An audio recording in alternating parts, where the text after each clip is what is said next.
틀린 거 불러봐. 6번. 자, 종 다양성이 가장 높은 생태계는, 자, 종 다양성은 어쩔 때 높다 그랬어? 선생님이, 자, 강수량이 높고 기온이 높고 숲이라는 환경은 종 다양성이 높아서 가장 높은 생태계는 열대우림이라고 선생님이 그때 보면은 책에서도 가르쳐 줬어. 여기 보면은 찾아봐.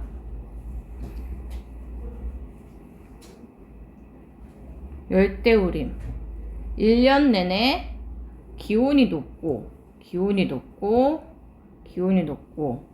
물이 풍부하여 식물이 무성하게 자라고 많은 종류의 동물과 미생물이 서식하므로 생물 다양성이 가장 높다. 이제 거기는 열대우림이 된다 했어. 종 다양성이 높아 갯벌도. 그런데 가장 높은 것은 열대우림이다. 응? 자, 열대우림은 이렇게 생물 다양성이 가장 높은 곳이다. 열대우림이 되겠다. 또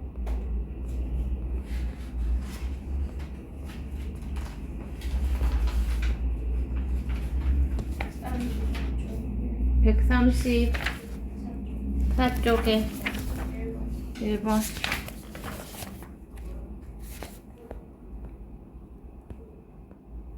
자, 그림은 감자를 기르던 가와 나 두 지역에 감자 마름병이 유행했을 때의 상황을 나타낸 것이다. 자, 보자. 가. 다양한 감자 품종을 재배하였다. 감자 마름병이 유행했어. 자, 감자 마름병에 걸린 거는, 자, 이거. 요렇게.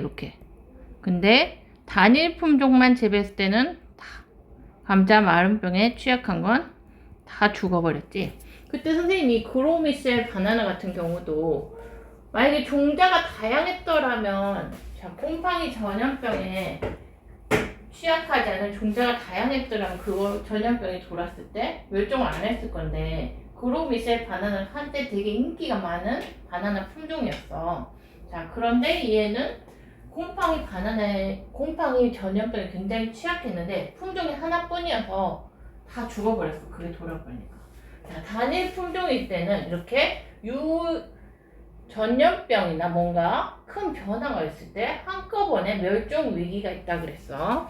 이에 대한 설명으로 모두 옳은 것은, 자, 가는 나보다 생물 다양성이 높지 않죠. 가는 높죠. 왜냐하면 여러 종의 종류가 있으니까. 자, 가는 높다. 그 다음에 감자 마름병이 유행한 후 감자의 수확량은 나보다 가에서 더 많다.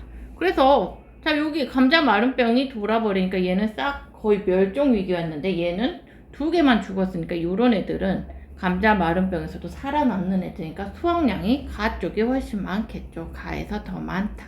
자, 생물 집단 내 개체들의 특성이 다양하면 전염병이나 환경 변화에 의해서 멸종될 위험이 낮다. 개체들의 특성, 유전적으로 다양해지면, 같은 감자여도 뭔가 이렇게 다양해지면 뭔가 전염병이나 급격한 환경 변화에서도 멸종되지 않을 가능성이 높다. 이거 맞다 했죠. 그래서 기억, 니은, 디귿이 답이에요. 자, 또 2번이요. 자, 그림은 생물 다양성의 구성과 기능을 나타내는 거예요. 이 생물 단어는 내용이 어렵다기보다는 좀 용어가 어려울 수 있어. 용어 정리를 잘하면서 이해하면 돼. 자, 그림은 생물 다양성의 구성과 기능을 나타낸 것이다. 보자. 가. 생물이 서식하는 서식지의 다양한 정도이면 물질 순환이 일어난다. 야, 생물 다양성 선생님이 3가지가 있다 했어. 뭐뭐 있다 했지? 자, 기억을 하세요. 생물 다양성은 뭐뭐 있다 했지?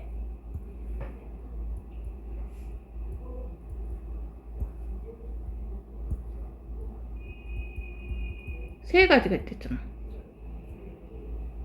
기억이 해야지. 종 다양성. 자, 나무의 숫자가 많은 것보다는 종류가 고르게 다양한 것이 더 좋다 했어. 종 다양성. 그런 것들이 생태계 평형을 유지하는 데 좋다 그랬지. 그 다음에 뭐? 옳지. 유전적 다양성. 뭐 사람이 다양한 것처럼 또 무당벌레의 무늬나 색깔이 다양한 것처럼 한 종류의 무당벌레여도 여러 가지 다양한 게 있어야지 살아남기가 좋다 했어. 그 다음에 하나가 옳지. 생태계 다양성. 서식하는 환경이 뭔가 환경이 다양하면 다양할수록 여러 가지 생물이 다양하게 서식하더라. 자, 가나다가 뭐에 해당되는 내용인가 보자. 가. 생물이 서식하는 서식지의 다양한 정도 뭘까? 요 셋 중에서. 서식지. 서식지는 사는 곳의 다양한 정도 뭐요? 종다양성, 유전적 다양성, 생태계 다양성 중에서 뭐겠어? 옳지. 가는 생태계 다양성이다. 자, 나. 먹이사슬을 구성하고 먹이사슬의 복잡한 정도를 결정한다. 자, 이거는 뭘까, 얘들아? 요 셋 중에. 자, 일단 이거는 썼어. 이 둘 중에 하나인데. 종 다양성하고 유전적 다양성 중에서 뭘까? 종 다양성. 선생님 그때 먹이사슬 뭘 했어?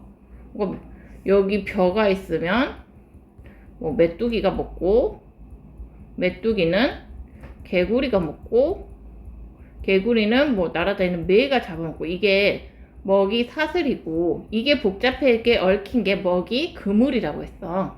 자, 기억나? 자, 이런 것들이 막 복잡한 게. 자, 이런 것들이, 자, 벼가 뭐 유전적으로 품종이 뭐 몇 개냐? 이걸 따지는 게 아니고, 이거에 얼마나 많은 종들이 섞여 있느냐? 그런 걸 따지는 거잖아. 그래서 이거는 뭐라? 종 다양성. 종이 많으면 먹이 사슬이 복잡해진다.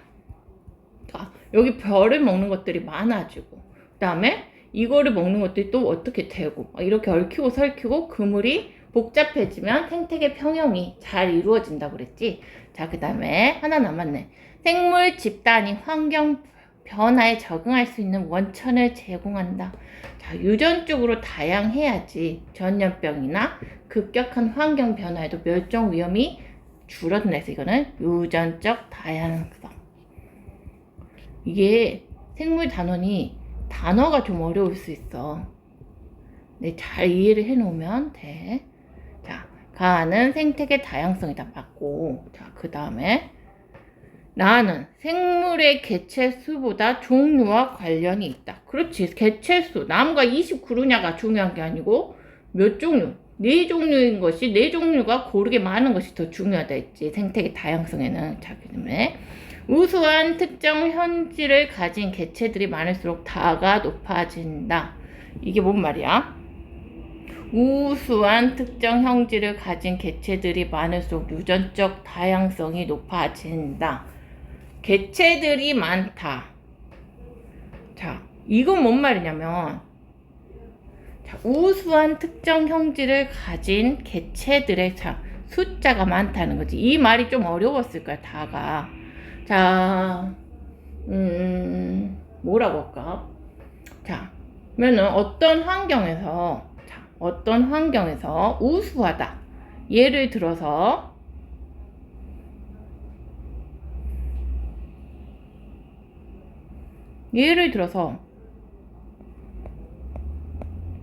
요 난초 사마귀 같은 얘 같은 애는 자, 이런 환경에서는 굉장히 우수한 형질을 가진 애야. 왜냐? 천적한테 잡아먹히기가 쉽지 않으니까. 왜냐면 주변하고 굉장히 비슷하게 생겨서 눈에 안 띄니까. 그치? 얘는 이런 환경에 굉장히 적응한 우수한 형질이라는 것은 외모나 특성을 말해. 자, 외모나 특성.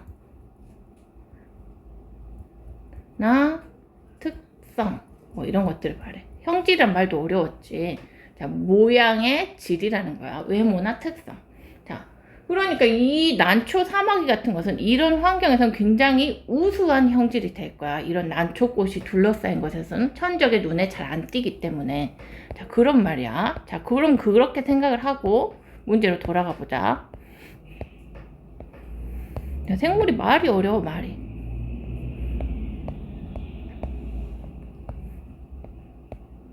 자, 우수한 특정 형질을 가진 개체들이 많을수록. 자, 그러면 저 난초 사마귀가 난초꽃이 피어있는 환경에 많을수록 다 유전적 다양성이 높아진다?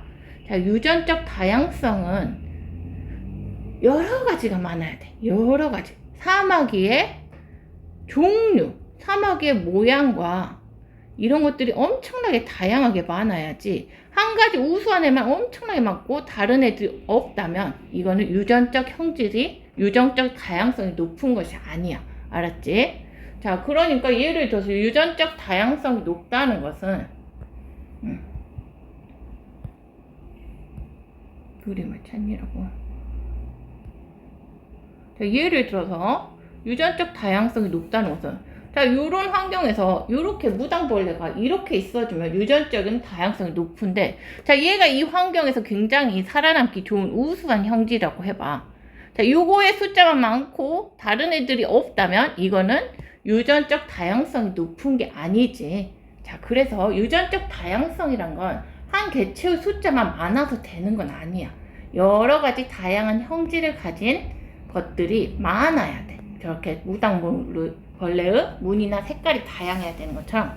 그래서 이거 개체 숫자가 한 종류만 많다고 유전적 다양성이 높아지는 건 아니다. 자, 그 말이야.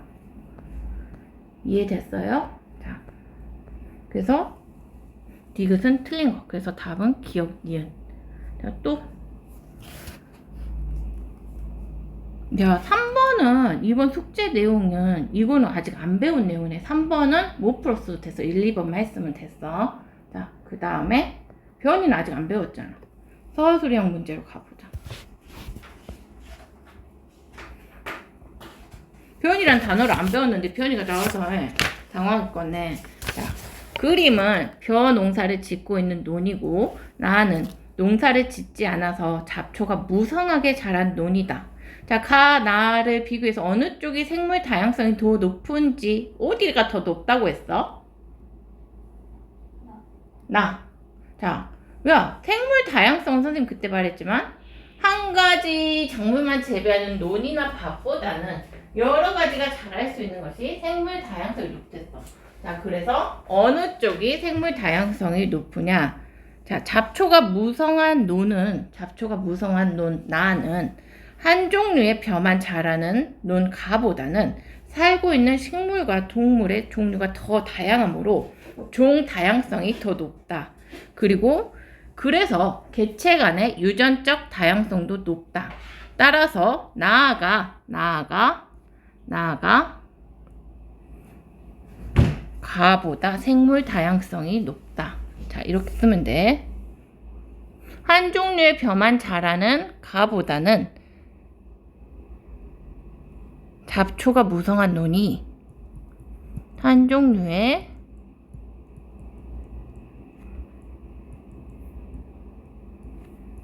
자라는 논보다는 잡초가 무성한 논이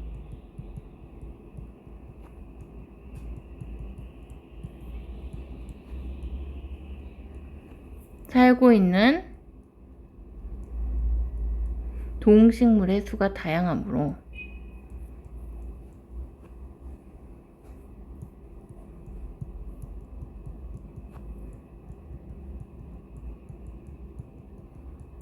종류가 다양하니까 종 다양성이 높고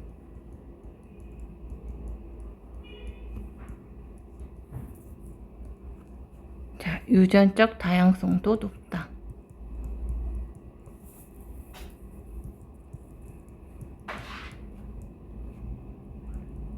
따라서 나아가 생물 다양성이 더 높다. 이렇게 써주면 돼.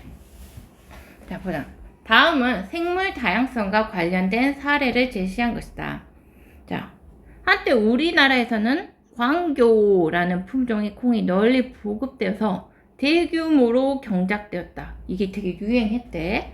근데 3년 만에 이 품종의 콩이 괴접병에 걸려서 전체 수확량이 급격히 감소했다. 농경지에서 이 같은 문제가 발생한 까닭을 생물 다양성과 관련지어 설명하시오. 자, 이건 뭐야? 한 종류, 뭐가 줄어든 거야? 유전적 다양성이 줄어들어서 전염병에 취약하게 되었지. 자, 한 종류의 한 가지 품종의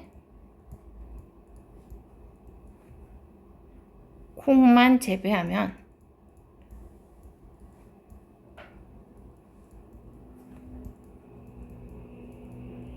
유전적 다양성이 나왔자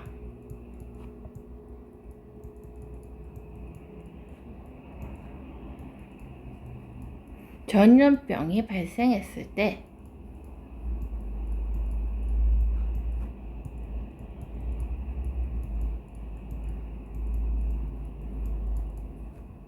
대부분의 개체가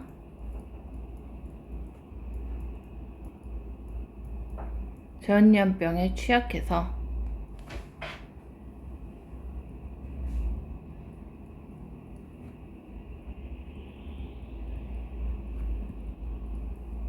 멸종 위험이 높다. 이렇게 쓰면 돼. 이런 내용으로 쓰면 돼. 그로 미셸 바나나가 그렇게 멸종했다 했어. 자, 이거 3번은 숙제에서 할 내용이 아니야. 너희가 아직 표현이를 안 배웠잖아. 자, 이거 3번은 다시 안 해도 됐어. 2번까지만 했으면 됐어. 알았지? 자, 그러면 지난 시간부터 이어서 수업을 하게. 자.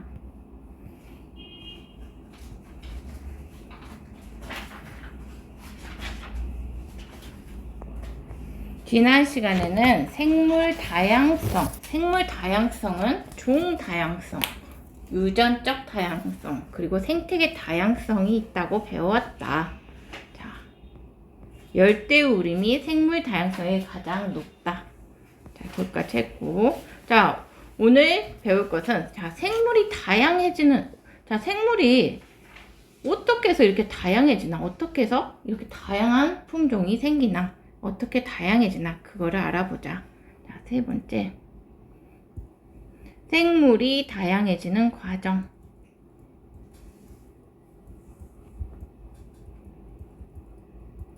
너네 노트 좀 줄까? 선생님 학원 노트 좀 줄게. 잠깐만. 기다려봐. 너네 필기를 하는 게 좋을 것 같아. 필기를 안 하면 잠도 오잖아. 잠깐만. 자, 생물이 다양해지는 과정. 첫 번째, 변이. 생물이 다양해지는 과정 중에 하나는, 자, 변이가 일어나서이다. 자, 그렇다면 변이란 무엇인가? 자, 같은 종류의 생물 사이에서 나타나는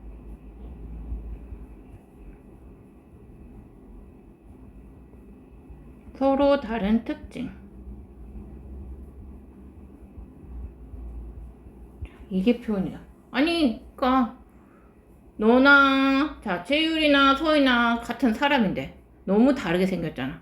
이게 다 변이 때문인 거야. 자, 얘로 자, 사람의 사람 생김새가 다 다른 거. 그 다음에 얼룩말의 털무늬가 다 다른 거. 자세히 보면 다 틀려. 그 다음에 코스모스 색깔이 다양하지. 코스모스 색깔이 다양한 거. 이런 것들은 변이가 나타났기 때문이다. 등등 매우 많습니다. 자.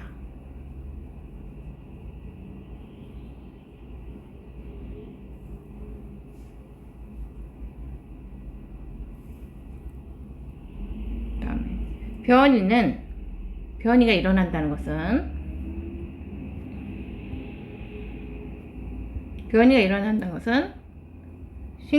생물의 생존에 영향을 줄 수 있다. 변이는 생물의 생존에 영향을 줄 수 있다.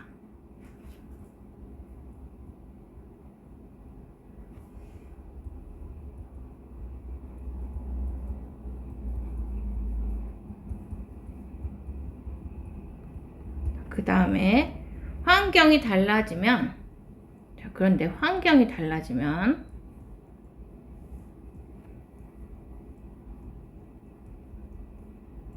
생존에 유리한 변이도 달라진다.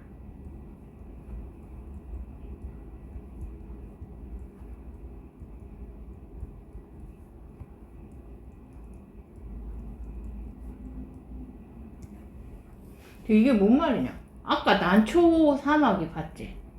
난초 사마귀. 걔도 어떤 과정에서 사마귀 중에서 변이가 일어나서 그렇게 환경에 적응해서 걔가 유리하니까 살아남은 거야. 여기 살아남은 거야. 얘는 그 환경에서 살아남은 거거든.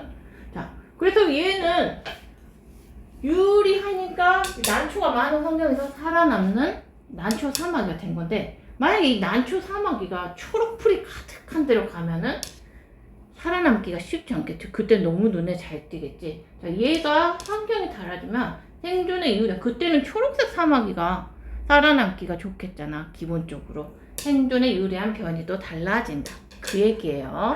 자,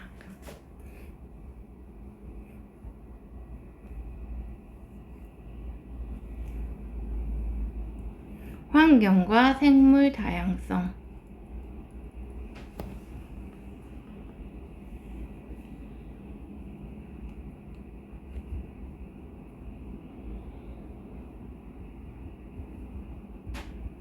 생물은 원래 생물은 빛, 온도, 물, 먹이 등의 환경에 적응하며 살아간다.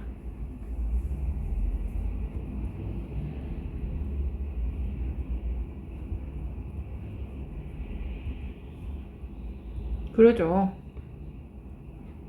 환경에 적응하면서 살아가죠. 자, 같은 종류의 생물이 이런 환경에 적응하면서 살아가는 게 생물인데, 자, 같은 종류의 생물이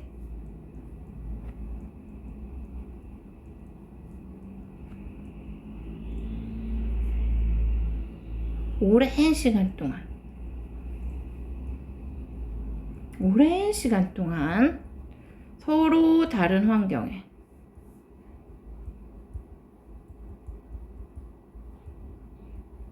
살아가면,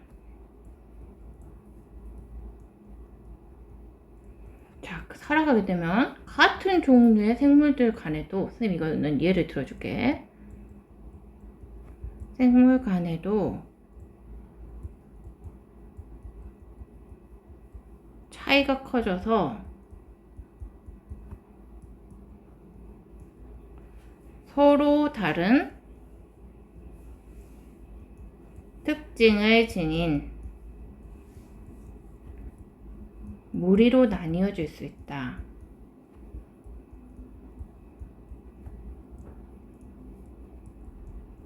같은 종류의 생물이라도, 아주 오랜 시간 동안 서로 다른 환경, 마치 사막과 북극 같이 서로 다른 환경에서 살아가게 되면 같은 종류의 생물들 간에도 차이가 커져서 아주 서로 다른 특징을 지닌 무리로 나누어진다. 예로서 뭐가 있냐면, 여우는 여우였는데, 같은 여우였는데 원래 이 여우가 어쩌다 보니 한 애는 몇 마리는 북극으로 갔고 몇 마리는 사막으로 갔어. 아주 100년, 200년, 300년 얘들이 애 낳고 이렇게 살다 보니까 얘들이 전혀 다른 게 생겨버렸어. 이게 뭐다? 환경에 적응한 결과다. 자, 일단 얘를 보여줄게. 사진을 먼저 보여줄게. 사진.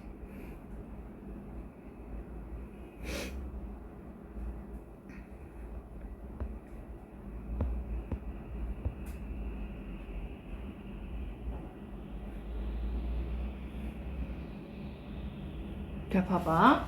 이게 북극 여우고 이게 사막 여우야. 자, 북극과 사막은 엄청나게 다른 환경이지. 자, 같은 여우였어. 처음에는 이렇게 둘이 다른 환경에 오랫동안 살기 전까지는 둘 다 여우는 여우였단 말이야. 근데 생김새가 어때? 어떤 차이가 있어? 북극하고 사막하고? 털 색깔 달라요. 또 뭐 달라요? 귀 모양. 얘는 귀가 아주 크고 얘는 귀가 작고, 또 얘는 몸집이, 북극 여우는 약간 곰처럼 큰 편이고, 여기선 별 차이가 나요. 얘는 고양이처럼 되게 작은 편이야. 그래서 몸집도 작고 얘는 몸집도 크고, 특징적으로 얘는 그래 북극에 사니까 흰 눈에 적응해서 하얗게 되고, 얘는 사막색으로 사막 색깔이 되고 이런 식으로 환경에 적응을 했다. 자, 왜 이런 걸 갖게 되었냐? 자, 북극여우와 같은 여우였어. 근데 서로 다른 환경에서 오랫동안 살게 되니까 이런 차이가 나타났다는 거야. 사막여우. 자, 북극여우 같은 경우는 귀가 작고, 사막여우는 보다시피 귀가 크고, 그 다음에 북극여우는 몸집이 커. 얘는 몸집이 고양이처럼 작아. 이런 일은 왜 나타났는가? 이런 일이 왜 나타났는가?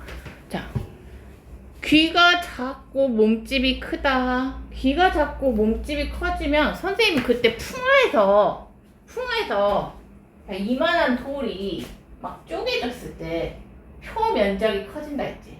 표 면적이. 몸집이 작아진다는 건 마치 쪼개진 것처럼 그의 표 면적이 커진 거야. 그러니까 주변 환경에 열이나 공기에 노출될 수 있는 실제 표 면적이 커진 거거든.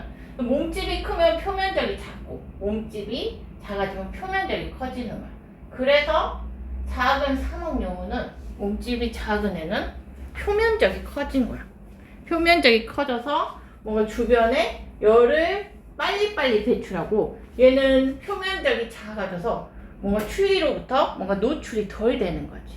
알았지? 그래서 몸집이 크고 작은 것은, 자, 몸집이 커서 얘는 열 손실을 줄이고 낮은 기온에 적응한 결과이다. 환경에 적응한 결과이다. 그 다음에 이 같은 경우는 열을 방출하는데, 귀가 이렇게 뚫려 있으면 그쪽도 구멍이니까, 귓구멍이니까 열을 방출하는데 유리하고, 자, 이런 것들은 높은 기온에 적응한 결과이다.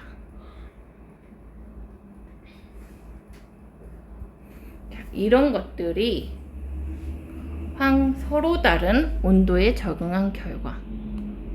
자, 같은 여우가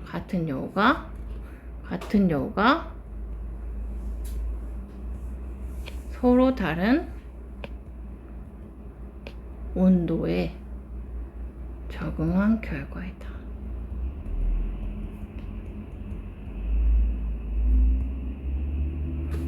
그래서 사막과 북극이라는 서로 다른 환경에 오랫동안 떨어져 있다 보니까 아예 얘들이 꼭 같은 여우가 아닌 것처럼 모습이 변해버렸더라.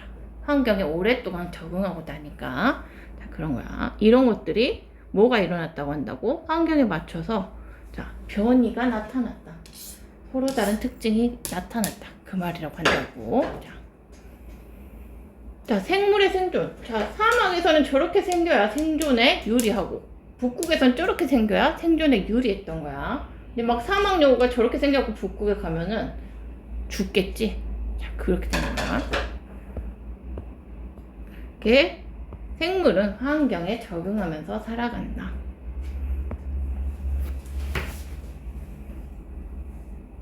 생물이 다양해지는 과정.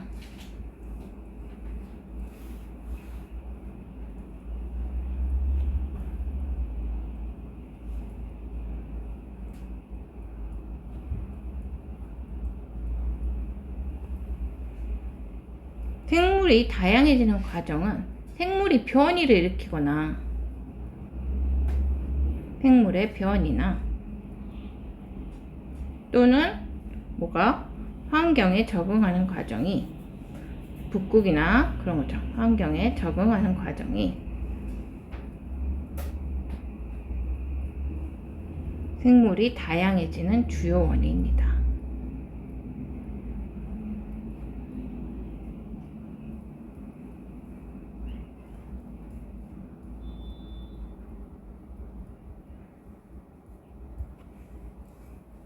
생물이 변이를 일으키거나 환경에 적응하는 과정이 생물이 다양해지는 주요 원인이다. 자, 보자. 원래 예를 들면 이제 목이 짧은 종류만 있던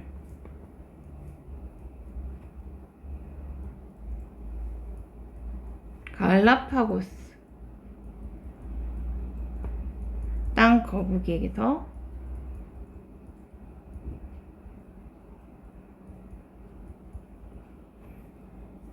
목이 긴 종류가 나타나는 과정.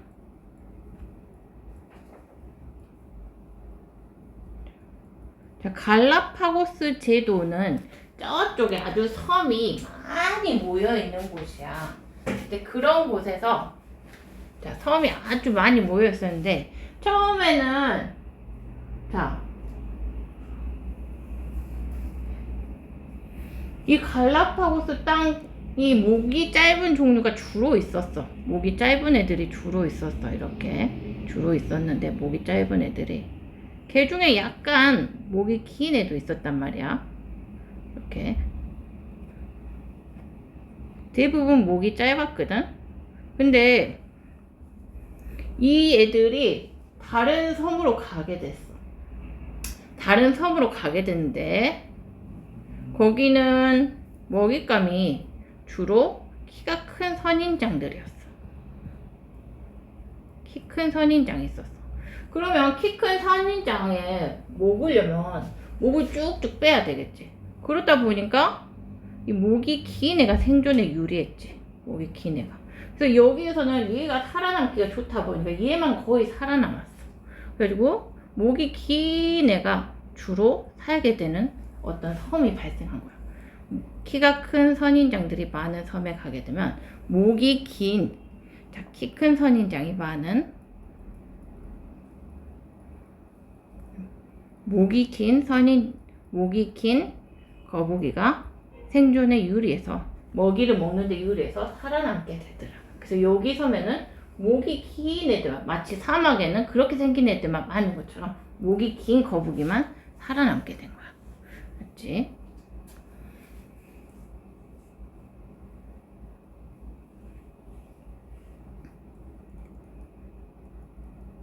오랜 시간이 지나다 보니까 이 섬에는 목이 긴 애들만 오랜 시간 지난 후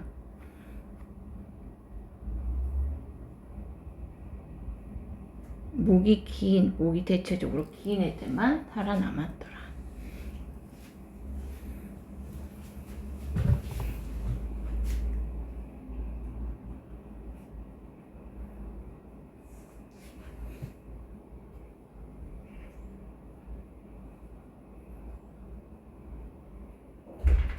우리 채율이가 잠이 온갑네.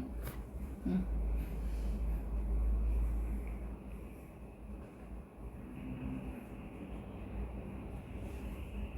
그 다음에 여기 같은 경우도 봐보자. 여기도 선생님이 설명해 줄게. 한 종류의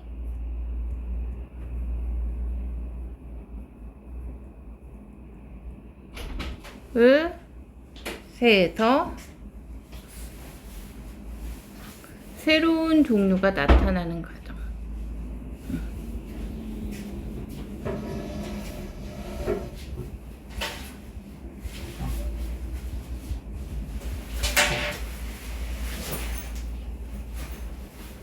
자, 보자.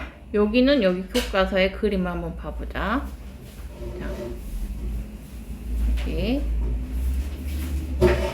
자, 여기 애초에 보면은 여기 새가 이렇게 살고 있었어. 부리의 모양과 크기에 조금씩 변이가 특징이 차이가 있는 애들이 살고 있었어. 좀 긴 애, 크고 단단한 애, 좀 얍실한 애 이렇게 막 좀 차이가 조금 있는 한 종류뿐인 새가 있었어. 이런 애들이 있었어. 근데 얘들이 자 처음에는 둘 다 뭣도 모르고 막 이렇게 다 분산해서 날아갔어요. 두 개의 섬으로 간대. 이 두 섬은 먹이가 되게 달랐어. 이 섬은 크고 딱딱한 씨앗들이 많이 떨어져 있는 섬이었고 이 섬은 선인장이 많은 섬에 가게 됐어. 그랬더니 이 섬에서 살려면 이 먹이를 먹으려면 크고 딱딱한 열매를 먹으려면 어쩌겠어. 부리가 쭉 쭉 쪼아서 먹으면 어쩌겠어. 일단 열매를 씨앗을 깨려면 부리가 좀 크고 단단해야겠지. 그렇다 보니까 씨앗을 깰 수 있는 조금 더 크고 단단한 부리를 가진 애들만 살아남았어. 왜냐? 부리가 약한 애들은 먹이를 먹는데 유리하지 못해서 오래 살지 못하고 죽었거든. 그러면 이 애들만 거듭거듭 살아남은 거야. 시간이 오래 지나니까 이 섬에는 부리가 큰 애들만, 크고 단단한 애들만 사는 섬이 돼버린 거야. 마치 사막 여우가 사막에는 그렇게 누르스름하고 그런 애들만 살게 된 것처럼. 자, 그들 한편 이 섬에도 처음에는 다 갔어, 같이. 갔는데 먹잇감이 다 이런 거야. 그러다 보니까 이 가시를 피해서 뭔가 선인장을 쪼아 먹으려면 조금 더 가늘고 부리가 긴 애들이 살아남게 된 거야. 그래서 뭔가 부리가 짧은 애들은 다 멸종을 했어, 여기서 거의. 시간이 거듭거듭 흐르다 보니까 여기에서는 먹이를 먹는데 유리한 길고 가는 부리를 가진 새로운 종류가 새가 되었다. 원래는 다 두다. 마치 여우가 처음에 여우가 같은 여우였던 것처럼 북극에 가고 사막에 간 거하고 똑같아. 그러다 보니까 완전히 마치 서로 다른 애처럼 변해버린 거야. 원래는 한 종류의 여우였다.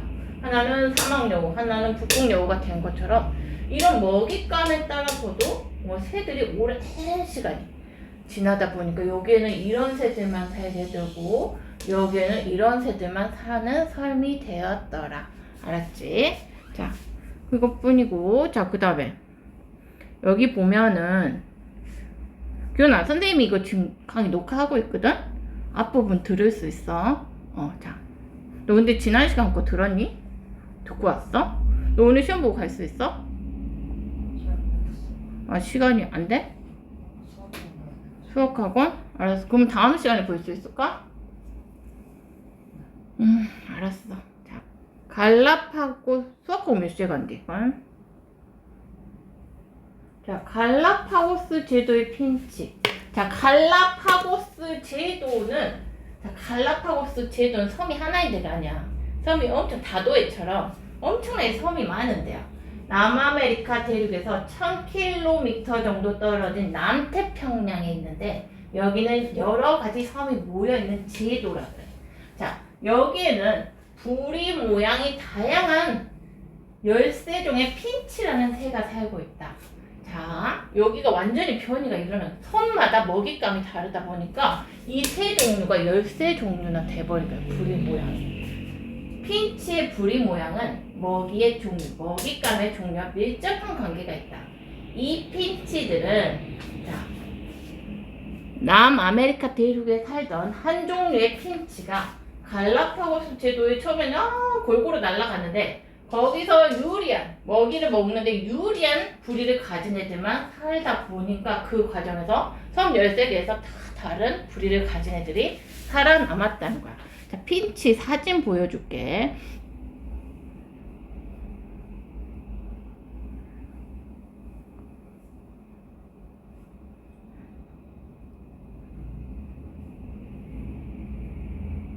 자, 씨앗을 먹는 핀치는 이렇게 부리가 크고 단단해. 씨앗을 깨 먹어야 되니까. 그 다음에 선인장을 먹는 애는 가시를 피해서 선인장을 먹었어야 되니까 부리가 가늘고 뾰족하다. 자, 그 다음에 가시보다 길어, 부리가. 자, 곤충을 먹는 애는 자, 뭐 그럴 필요가 없어. 특별히 뭐 그렇게 가질 필요가 없어. 그냥 곤충을, 개미 같은 걸 잡아 먹을 수 있으면 되니까 부리가 작고 가냘프다. 쪽쪽 씹어 먹을 수 있으면 됐으니까. 자, 그 다음에 또 거북이 사진.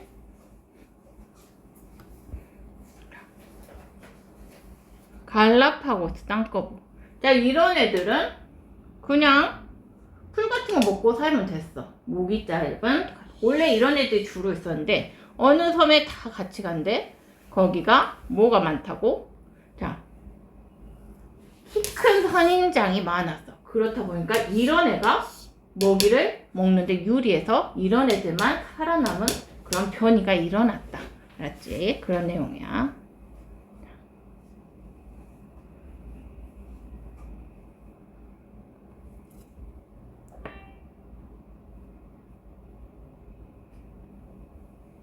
그 노트 써.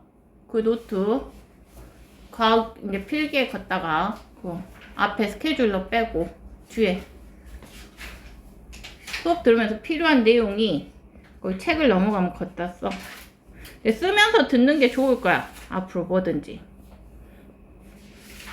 자, 그런 내용이야. 어디? 학습 내용 체크 한번 풀어볼까? 성을 무엇이라고 합니까? 변이라고 한다. 변이. 자, 그 다음에 생물 개체들이 가진 변이는 환경에 뭐 하는 과정에서? 적응하는 과정에서 생존에 유리하게 작용할 수도 있고 불리하게 작용할 수도 있다. 서로 다른 변이를 가진 개체들이 서로 다른 환경에서 살아남아 자손에게 자신의 특성을 물려주는 과정이 반복되면 서로 다른 뭘로 될 수 있다? 서로 다른 종으로 될 수 있다.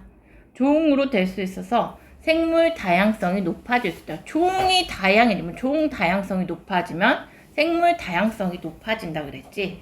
자, 종으로 될 수 있어서 생물 다양성이 높아질 수 있다. 자, 얘들아, 이제 그러면 우리가 이제 생물이 어떻게 다양하고 다양해지는 데는 어떤 조건들이 필요한가 봤어요. 자, 그러면 이제 우리가 이 생물을 어떻게 분류할 것인가? 우리 초등과학에서 막 핵함, 집신벌레 이런 것들, 식물도 동물도 아닌 곰팡이 이런 거 다 배웠다고 했지. 자, 이런 것들은 이제 요즘에 식물도 아니요, 동물도 아니요. 그럼 뭐에다 넣을 것인가? 이제 배울 거라고 중등과학에서. 자, 생물을 분류해 보자. 필기 여기 잘 해. 자.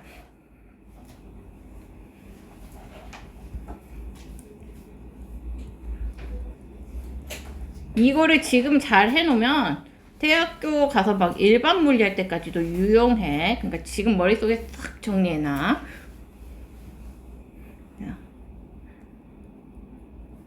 생물 분류.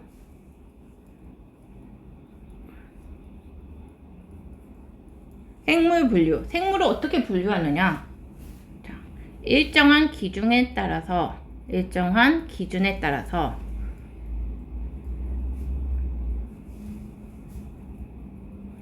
생물을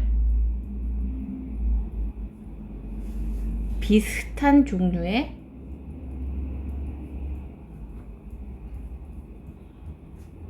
무리로 나누는 것.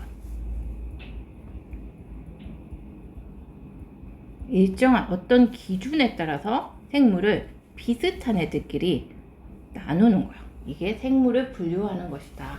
분류한다. 어떤 기준을 그럼 찾아야겠지. 공통점과 차이점을 발견해서. 자, 생물을 분류하는 기준. 생물 분류의 기준. 자, 생물을 분류하는 그 일정한 기준이란 게 뭐냐? 이제 그 기준이란 거, 요거 뭐냐? 요거를 한번 여기서 배워보자. 생물을 분류하는 그 일정한 기준이 뭐냐? 생물 분류의 기준.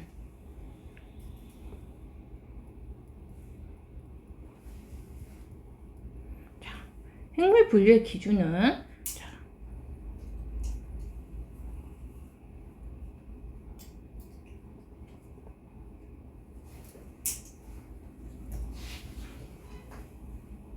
인위 분류가 있고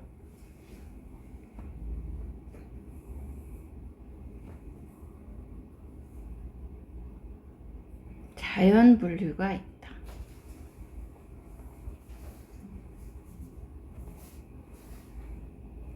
인위 분류, 자연 분류 이거의 분류 기준은 뭐냐? 자, 인위 분류란 말 그대로 사람인이야. 사람이 뭐야? 자기 편의에 따라서 다른 기준이야. 사람의 편의에 따른 기준. 사람이 자기 편리한 대로 편리한 뜻대로 나눴다는 거야. 사람이 편의에 따른 기준이다. 자, 자연 분류란 뭐냐? 생물 고유의 특징으로 나눈 것이다. 야, 그러면 너희 생각에 인위 분류하고 자연 분류 중에서 자, 과학에서 사용하는 분류는 뭐겠냐? 자, 사람의 편의에 따른 기준을 과학에서 주로 사용하겠냐? 자, 생물 고유의 특징으로 나는 기준을 사용하겠냐? 뭘까? 과학자들이 뭔가 생물을 분류한다면 이렇게 분류하겠냐? 이렇게 분류하겠냐?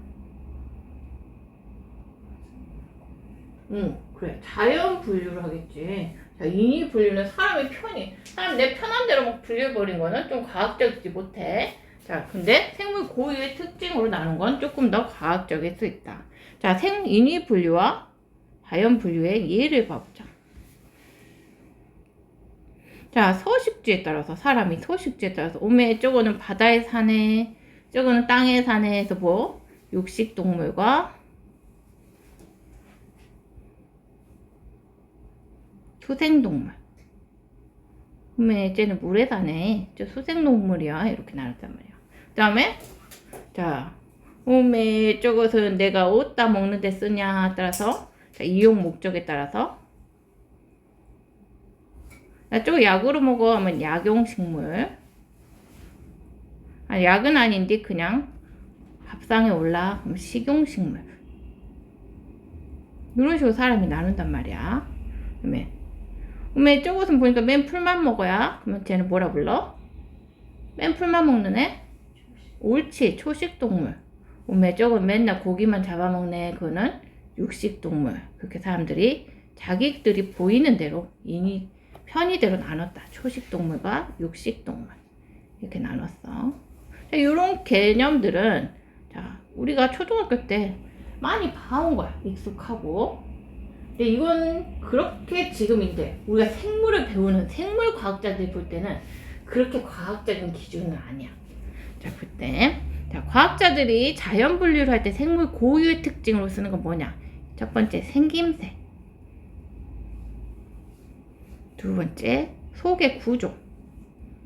그 예를 들어서 오징어는 뼈가 없어. 오징어는 뼈가 없어. 사람은 뼈가 있어. 뼈 있는 애, 뼈 없는 애. 이런 구조들로 나눈다고. 그 다음에 번식하는 방법. 쟤는 알을 낳아.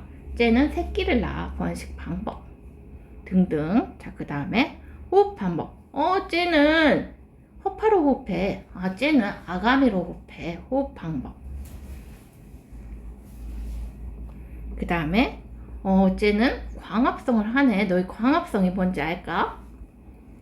광합성은 뭐냐면 자, 동물들은 뭐 식물을 먹거나 다른 음식을 먹어서 에너지를 섭취하잖아. 그럼 동물은 그렇게 하는데 식물은 자기 에너지를 뭘로 섭취하느냐? 식물은 뭘 잡아먹지 않잖아. 뭘 먹지도 않잖아. 식물은 햇볕을 받아서 빛광자야. 빛을 받아서 자기 스스로 영양분을 합성해. 자, 그래서 그 광합성을 하니 안 하니 그거를 가지고 광합성 여부를 가지고 분류한다. 또 유전자. 유전자가 어때? 하고 유전자 등등으로 자, 분리하더라. 등등등 이런 분리법이 있더라.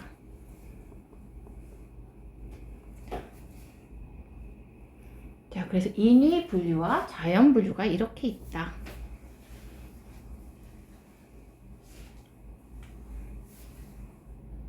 자, 생물을 자, 근데 여기서 생물을 사람 편의에 따라서 사람이 편한 대로 사람의 편의에 따라서 분류하면 인위 분류하면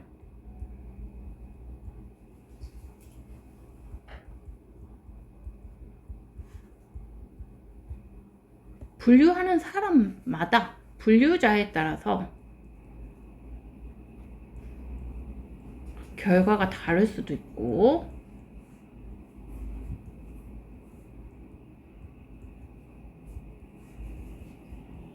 또 그래서 생물이 그럴 뿐만 아니라 생물이 가진 이런 고유한 특성들 뭐 속 구조나 번식 방법이나 호흡 방법 이런 것들로는 그런 거를 잘 나타내지 못한단 말이야. 생물 고유의 특징을 잘 나타내지 못한다.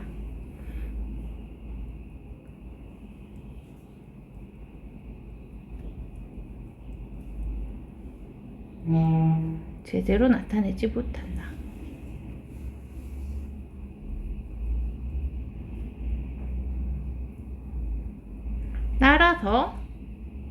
따라서 여기 땡땡땡 삼각형 묘시는 따라서란 뜻이야. 따라서. 자, 과학에서는 자, 이런 거는 따라서라는 뜻이야.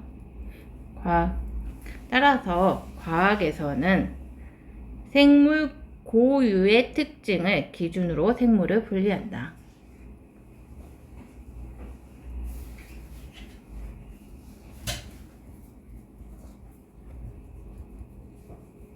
이게 뭐다? 자연 분류.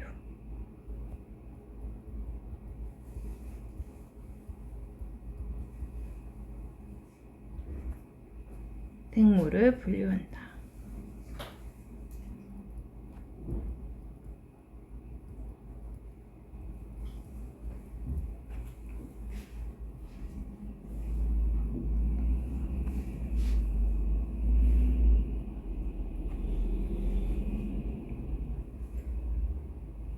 자, 그러면은 생물은 도대체 왜 분류합니까? 생물을 분류하는 목적은 뭘까? 자, 생물은 이런 분류법이 있다. 여기까지. 생물 분류하는 기준을 배웠고, 그 다음에 생물은 왜 분류할까? 생물을 분류하는 목적은 뭡니까? 자, 생물 분류의 목적은 뭡니까? 목적은 뭡니까? 자, 보니까 이렇게 분류를 해놓다 보니까 생물을 체계적으로 연구할 수 있다.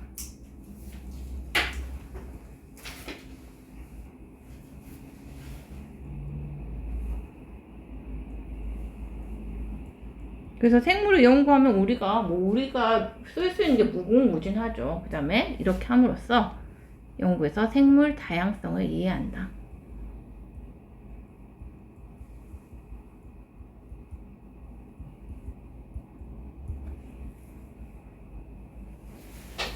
자, 생물 분류를 하면 이렇게 할 수 있는데 정확히 그건 뭔 말이냐?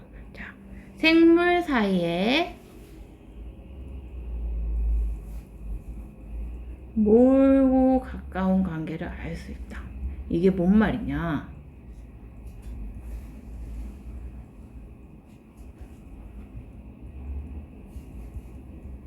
멀고 가까운 관계. 자, 이거를 뭐라고 하냐? 생물 사이에 멀고 가까운 관계를 뭐라고 하냐? 자, 이거를 유연 관계라 그래. 생물의 유연 관계. 자, 뭔 말이냐면, 자, 유연의 연자가 관련이 있다 할 때 그 관련이야. 관련, 있을 유. 관련이 있는 정도의 관계를 알 수 있다. 그 말이야. 생물이 얼마나 관련이 있는가 그 관계를 알 수 있다. 관련, 있을 유 해서 관련 있는 정도를 알 수 있다. 자, 생물을 분류해 놓으면 생물 사이에 지들이 얼마나 가까운 애고 뭔 애인가 이것을 알 수 있단 말이야. 자, 그러면은 관련 있는 관계를 알 수 있다. 유연 관계를 알 수 있다. 그 말이야. 알 수 있는데, 자, 그럼 예를 들어볼게. 예. 내가 문제를 내볼게. 고래, 사람, 상어의 유연 관계.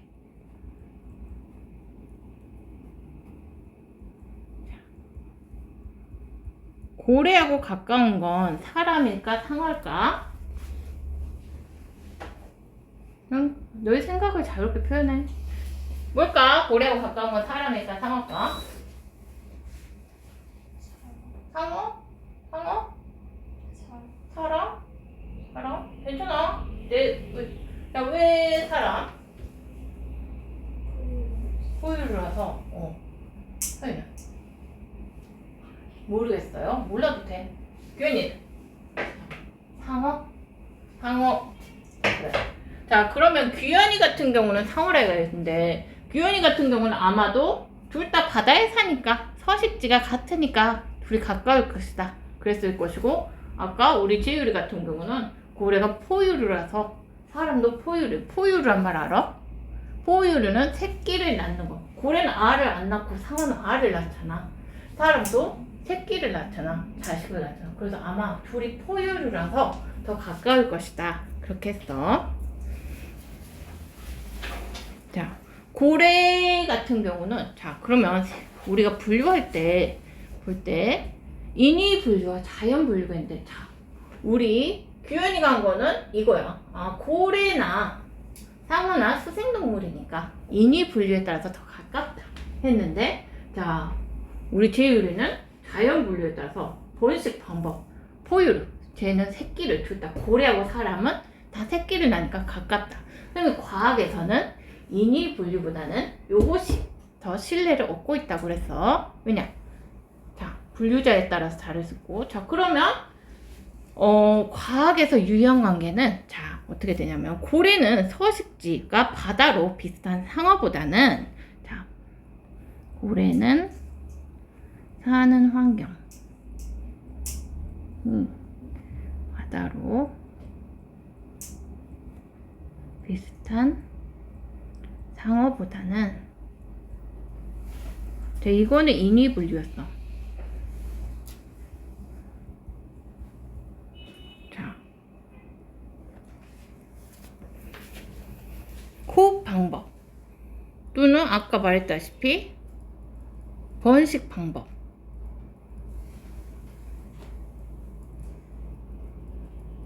이거는 자연 분류.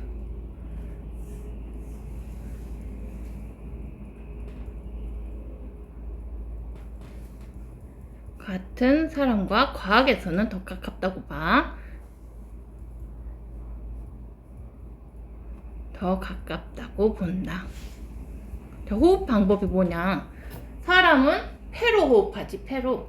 자, 상어는 아가미로 호흡해, 아가미로. 자, 호흡 방법. 얘는 아가미 호흡. 호흡을 하고, 얘는 물고기니까 알을 낳는다. 근데 고래는, 너희 고래가 종종 물 위로 올라오지.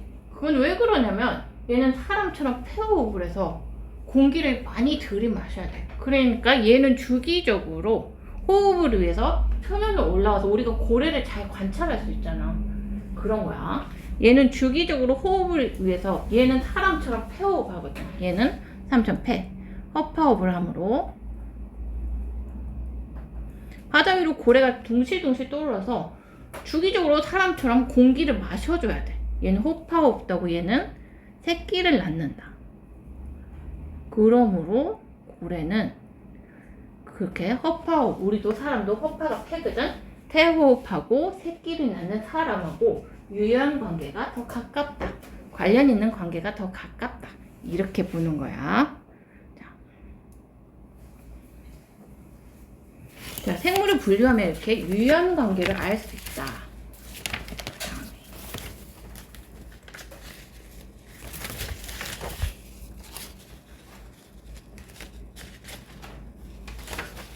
그 다음에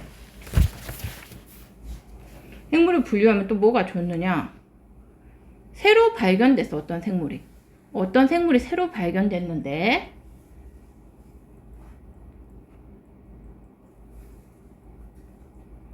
어떤 생물 무리에 속하는지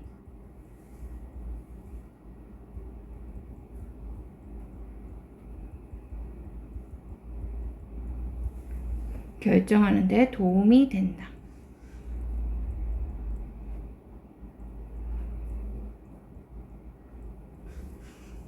어떤 생물이 발견됐는데 봤더니 생김새는 뭐 고양이와 유사하고 속구조는 얘도 뼈가 있고, 번식 방법은 새끼를 낳고, 호흡 방법은 뭔가 폐호흡을 하고, 광합성은 안 하고, 뭔가 유전자를 분석해봤더니 뭐다. 그러면 얘는 아마도 고양이와 비슷한 어디에 속할 것이다. 이런 거를 짐작할 수 있다는 거야. 자, 그 다음에 세 번째, 같은 무리에 속하는 생물의 특징을 미루어 짐작할 수 있다.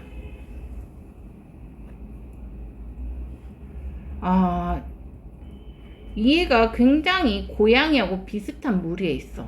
고양이는 아니지만, 그러면 얘가 고양이와 비슷한 특성이 있을 거라는 걸 짐작해보고 그걸 그 방향으로 관찰을 해보고 확인을 해보면 되는 거지. 그 무수한 성질 중에서 그런 거야.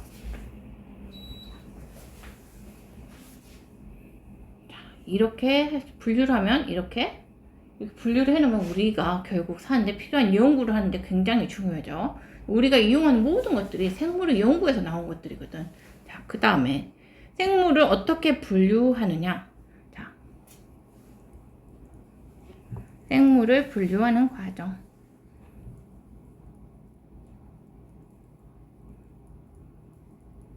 자, 어떻게 하냐. 먼저 관찰을 해야 돼. 생물 고유의 특징을 관찰해 본다. 특징 관찰하기. 관찰해. 그 다음에 얘들의 공통점과 차이점을 찾아 내가 얘를 어떻게 분류할 것인가 분류 기준을 정한다.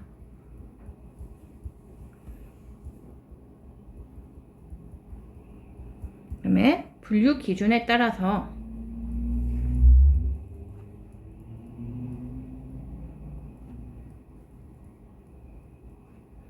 공통점을 지닌 생물끼리 무리지어서 나눈다.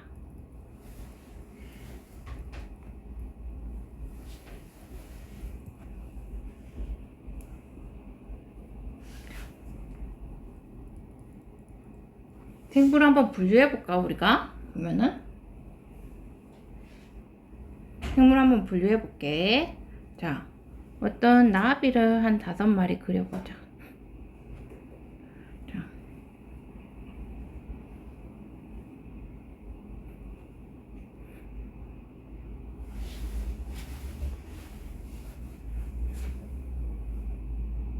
그 다음에 나비가 있고, 자, 있고 더듬이를 그려줄 건데 얘들은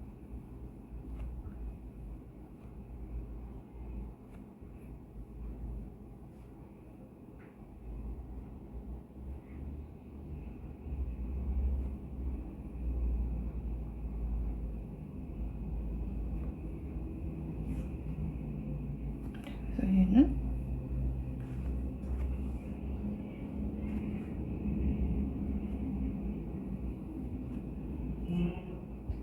이런 나비 5마리를 내가 관찰을 했어. 그랬죠.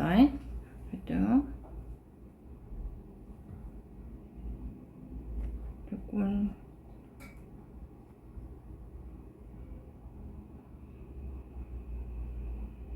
얘는 이런 나비 5마리 관찰을 했어. 자, 이걸 한번 분류를 해봐. 너희가.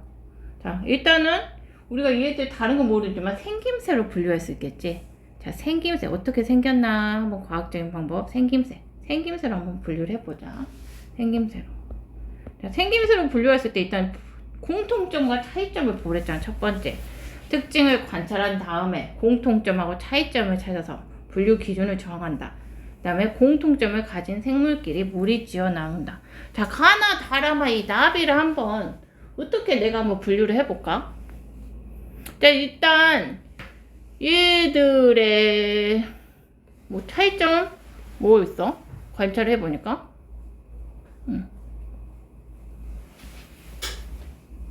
차이점 더듬이 모양. 그래, 더듬이 모양. 또 날개 모양. 또 날개 무늬. 이런 걸로 자, 분류를 하는 거야. 생물 분류를 내가 생김새 중에서. 그러면 일단 내가 공 모양 더듬이하고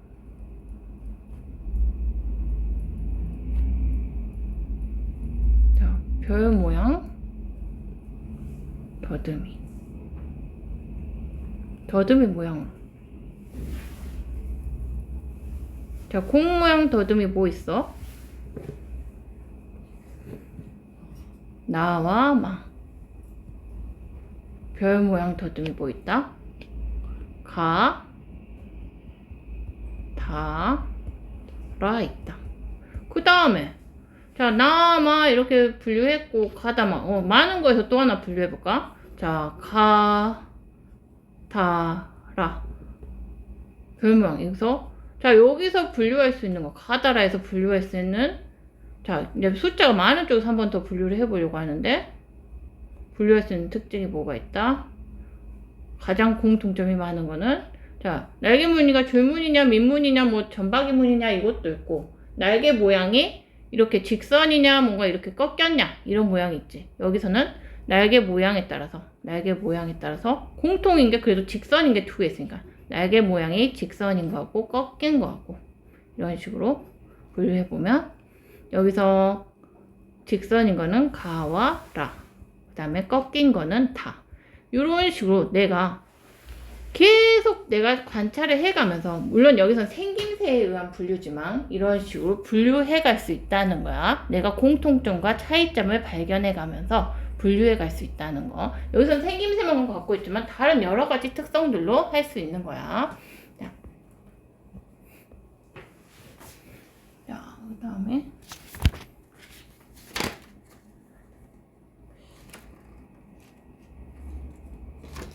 생물의 분류 체계. 생물을 그러면 우리가 이런 기준으로 다 우리 전 세계 생물을 과학자들이 다 분류해 놨어.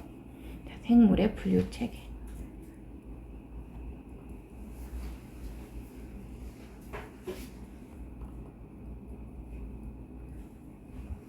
어떻게 분류해 놨느냐?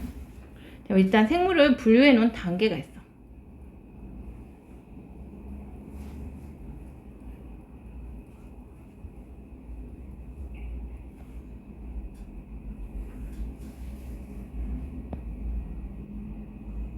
분류해 놓은 단계가 있는데 과학자들이 분류해 놓은 단계가 최하 단계가 종이고 그 다음이 속, 과, 목, 강, 문, 개. 자, 이렇게 나눠놨다. 종속, 과목, 강문계. 이건 그냥 외워라. 암기. 종속 과목 강문계로 생물을 이렇게 분류해 놨다. 자, 가장 낮은 단계가 종이고 가장 높은 단계가 개다. 자, 영어로는 종류, 종자 할 때 species. 외웠냐? 단어장에서 본 적 있냐? 개 여기서는 일단 이 개는 지구계 생태계 할 때 그 개 아니다.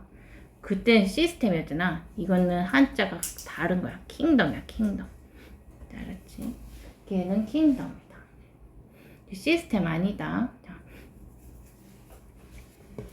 종속, 과목, 강문계. 자, 그러면 지난 시간에 잠깐 얘기를 했어. 자, 종은 분류 단계에서 보면 알겠지만 가장 기본 단위다. 종이란 것은 자, 봅시다. 생물을 분류하는 기본 단위입니다.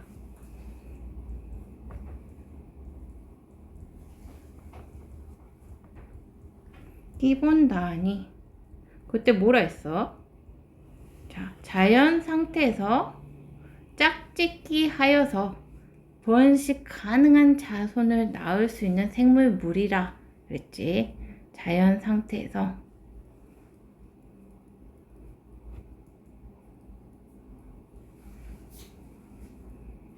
짝짓기 하여 번식 가능한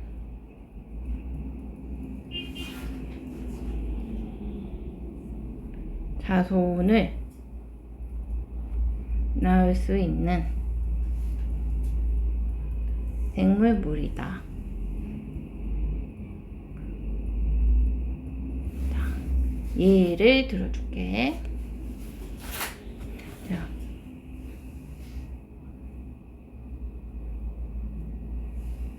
자, 보세요. 자, 걔 잘 안가 여러분? 걔 잘 알아? 걔 사진 보면 걔 아는 사람. 자, 이거 종자 알아? 걔 키운 사람. 자, 안 키워 아무도? 안 키워? 네? 자, 이거는 불테리어라는 개고, 얘는 뭐야? 이건 알잖아. 진돗개는 이거 진돗개는 아니다. 이거 잘 봐라. 이거 불독이야, 불독. 자, 불독. 얘는 자, 이게 뭐냐면 이거를 자, 너희는 그림을 그리지 말고 쓰기만 해. 자, 얘하고 얘를 교배해서 이거 X자 곱하기 표시는 교배했다 그 말이야. 너희는 그냥 한글로 써. 교배를 하면 얘가 나오거든. 자, 얘는 불테리어. 불테리어란 개하고, 자, 그 다음에 불도그를 교배하면 얘는 보스턴 테리어라는 게 나와. 많이 키우던데. 다 많이 키우던데. 자, 근데 불테리어고 불도그를 교배해서 나온 보스턴 테리어. 되게 이쁘게 생겼어. 되게 귀여워. 눈 땡그래가지고. 보스턴 테리어. 얘 있잖아. 얘는 자, 번식 가능한 자손을 낳을 수 있을까 없을까? 얘도 교배해서 또 새끼 낳을 수 있어. 그래서 이 둘이는 뭐다? 얘는 번식 가능. 자, 그러므로 얘는 같은 종으로 본다. 얘 둘이 자연 교배에서 나온 새끼가 또 번식이 가능하니까, 번식 능력이 있으니까 얘 둘이 불테리어하고 불도그는 같은 개 종으로 보는 거야. 같은 개 종으로. 자, 그 다음에 자, 보자.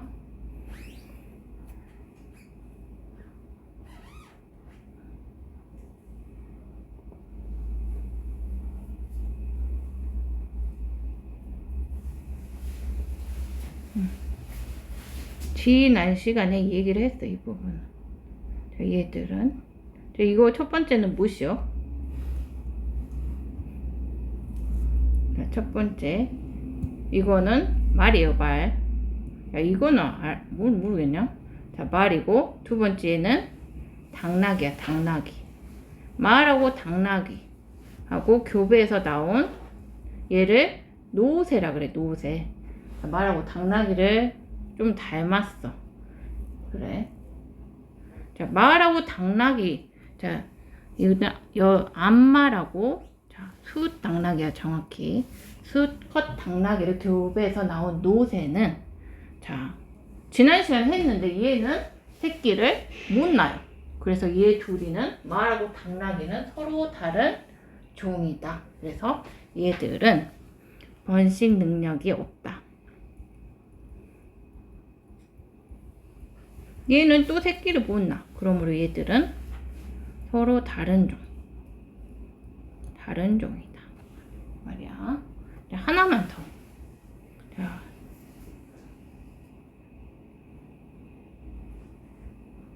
보자고. 뭐야, 이거는? 자, 사자. 숫사자. 갈기가 있는 건 숫사자지. 자, 갈기가 있는 건 숫사자야. 숫사자하고, 자, 암컷 호랑이하고, 암컷 호랑이를 교배해서 나오면, 자, 라이온하고 타이거를 교배해서 나왔다 해서 라이거라 그래, 라이거. 라이거라고 하거든. 자, 라이거는 생식 능력이 있을 않아요. 라이거 또한 자, 새끼를 못 낳습니다. 그래서 번식 능력이 없다. 그래서 얘 둘이는 사자와 호랑이는 다른 종이라고 봅니다. 됐죠?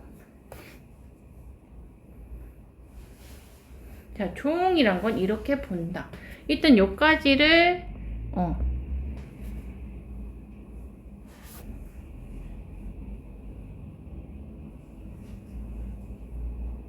보면은 사자도 닮았고 호랑이도 닮았고 좀 그래. 둘이 잡종 교배를 한 거야. 잡종이지. 잡종들. 자, 그럼 여기까지 책 내용을 한번 봐보자. 자,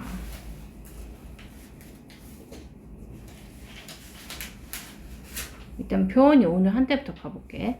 표현이는 같은 종의 생물 사이에서 서로 나타나는 다른 특성이다. 서로 다른 특성이다. 유전자 차이에서 나타나는 변이는 유전적 다양성과 관련이 있다. 변이는 아까 말했다시피 변이가 일어나면 생물의 생존에 영향을 줄 수 있고 생존에 유리한 변이를 가진 개체가 살아남아서 자손을 남길 가능성 또한 높아진다. 환경에 따라 생존에 유리한 변이가 따르다. 난초 사마귀 같은 애는 여기에는 자 화려한 꽃이 많은 환경에서는 천적의 눈에 띄지 않아서 생존에 유리하고 몸 색깔이 초록색인 잎사마귀는 자 풀이 많은 환경에서 유리하다. 자 변이와 생물 다양성 자 요렇게 된다. 자 요렇게 어느 정도 생물 개체 간에 크고 뚜렷하진 않은 차이가 있었는데 얘들이 날아가서 이런 서로 다른 환경에서 살다 보니까 각 환경에서 생존에 유리한 것들이 살아남을 확률이 높아지더라. 그래서 계속 걔들만 살다 보니까 그 애들이 특징적으로 많이 사는 그런 섬이 됐고 이런 애들은 뭔가 서로 아예 다른 종류의 생물이 돼버렸더라. 그래서 종이 늘어나게 돼서 뭔가 생물 다양성, 종 다양성이 늘어나서 생물 다양성이 늘어났다.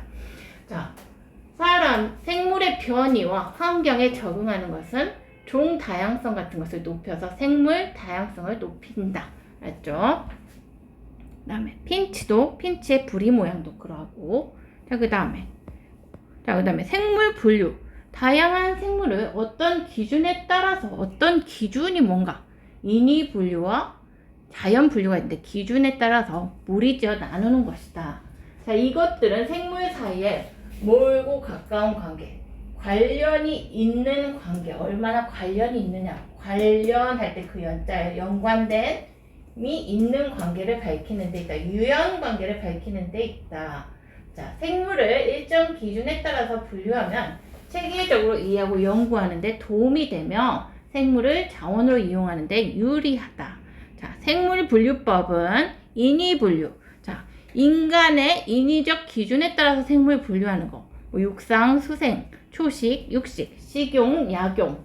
자, 분류자에 따라서 분류 결과가 달라질 수 있기 때문에 과학적 분류라고는 보지 않는다. 자, 그냥 편하게 분류한 거야. 자연 분류. 자, 겉모습, 속 구조, 번식 방법, 발생하는 과정, 유전적 특징, 생물 고유의 특징을 기준으로 하므로 이것은 과학적 분류법이다. 자, 속구조. 속에 뼈가 있어? 척추가 있어? 없어? 자, 뭐로 번식해? 종자로 번식해? 포자. 나중에 배울 거야. 포자로 번식해. 자, 식물을 종자식물, 포자식물. 자, 이런 식으로 생물 고유의 특징을 위해서 분류하면 생물의 유연 관계, 멀고 가까운 관계와 지나해온 과정을 밝힐 수 있다. 자, 여기 나부하고 고양이, 오징어, 보고는 자, 인위 분류하면은 이렇게 분류돼. 그래서 이렇게 됐는데 사실 자연 분류를 하니까 고양이하고 보고가 더 가까운 관계더라. 무척추 동물인 척추 뼈가 없는 동물인 나비와 오징어가 더 가까운 관계더라. 인위 분류에 의한 기준과 자연 분류에 의해서 분류가 다를 수 있고 더 과학적인 분류는 이것이고 이것의 공통점이 많은 것이 유형 관계가 더 가깝다고 봅니다. 오케이? 자, 생물의 분류 체계. 자, 생물을 분류하는 기본 단위다. 예전엔 그냥 뭔가 이런 게 몰라가지고 그냥 겉이 비슷하면 다 같은 종자다 이렇게 봤지만 요즘에는 자연 상태에서 짝짓기해서 생식 능력이 있어. 얘 또한 새끼를 낳을 수 있어. 그러면 얘는 같은 종이고 못 낳으면 이것은 다른 종이다. 이렇게 한다고. 자, 종의 한계. 자, 근데 생식 능력이 있는 자손을 낳을 수 있는 생물 무리를 종으로 규정하는 게 생물학적인 종이야. 형태학적인 종을 옛날에 했던 거야. 자, 근데 야, 자연 상태에서 짝짓기 해서 자, 우리가 그거를 만약에 나비하고 나방하고 같은 종인가 보려고 하는데 걔 둘이 짝짓기 하는 거를 자연 상태에서 볼 때까지 기다릴 수가 있어? 자, 그런 게 상당히 어렵단 거야. 모든 종의 생식적 교배 가능 여부를 확인할 수가 없으며, 자, 식물들은 잡종 또한 쉽게 생기고, 자, 이런 데는 단세포 생물, 세균 같은 세포가 하나인 생물이나 또는 무성생식, 짝짓기를 안 하고 자손을 남기는 그런 데서는 생물학적인 이렇게 짝짓기 해서 나오는 이런 종을 적용하는데 좀 한계가 있다. 알았지? 그러나 따라서 현대에는 자, 대부분 생물학적인 종의 개념으로 받아들이고는 있지만 요즘 같은 경우는 유전자 분석 기술이 발달해서 유전자를 분석해서 종을 구별한다. 자, 기본적으로 생물학적인 종을 받아들이고는 있지만 그런 것들이 한계가 있어. 이런 상황에서 짝짓기 안 하는 애들은 어쩔 것이며 자연적으로 교배가 안 되는 애들은 어쩔 것이며 알 수가 없잖아. 예, 이런 경우에는 유전자 분석법을 사용한다. 알았지?